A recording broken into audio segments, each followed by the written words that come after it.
Friends, ఈ వ్యక్తి తన భార్యతో పాటు తండ్రి దగ్గరికి వచ్చి, నాన్న మీ లగేజ్ ప్యాక్ చేశాము, అవి తీసుకొని రండి, ఆశ్రమంలో చేరుస్తా అని అంటాడు. అప్పుడు ఇతను ఏం మాట్లాడుతున్నావు నానా అని అంటే, అవును మామయ్య గారు, ఈయన చెప్పేది నిజమే, మీరు ఇంట్లో ఉండడం వల్ల మాకు అసలు ప్రైవసీ దొరకడం లేదు అని అంటుంది. అప్పుడు అంకుల్, నానా మీ అమ్మ చనిపోయాక నేను ఎంత ప్రేమగా పెంచానురా, చదువు చెప్పించి పెద్ద చేస్తే నువ్వేమో నన్ను ఇప్పుడు ఇంట్లో నుండి పంపిస్తా అంటున్నావు. అప్పుడు ఇతను, ఆగండి నానా, ఇక చాలు, అవందరు చేస్తారు, మీరేంటి గొప్ప అని అంటాడు. నానా ఈ వయసులో నువ్వే కదరా తోడుండాలి అని ఇతను అంటాడు. అప్పుడు వీళ్ళిద్దరు, అలాంటి ఆశలేం పెట్టుకోకండి, అలాంటివేముండవు, ఇక తయారుగండి అని అంటాడు.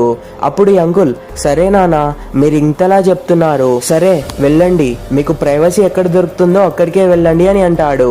అప్పుడు ఈ వ్యక్తి, ఏం మాట్లాడుతున్నావు నానా, మేమే వెళ్ళడం ఏంటి, నువ్వు కదా వెళ్లాల్సింది అని అంటారు. అప్పుడు ఈ అంకుల్, నానా కన్నా బుజ్జి, నువ్వు ఇంకా చిన్న పిల్లోడిరా, ఈ ఇల్లు నా పేరు మీద ఉంది, ఇది నా ఇల్లు, ఇంకా నయం ఈ ఇల్లు నీ పేరు మీద రాద్దామని అనుకున్నా, సూపర్, నువ్వు నీ నిజస్వరూపం బయట పెట్టుకున్నావు, ఇక ఆస్తిలో చిల్లి గవ్వ కూడా రాదు, పోండి అని పంపిస్తాడు. ఆ అంకుల్ అలా చేయడం కరెక్టే అయితే రైట్ అని కామెంట్ చేయండి.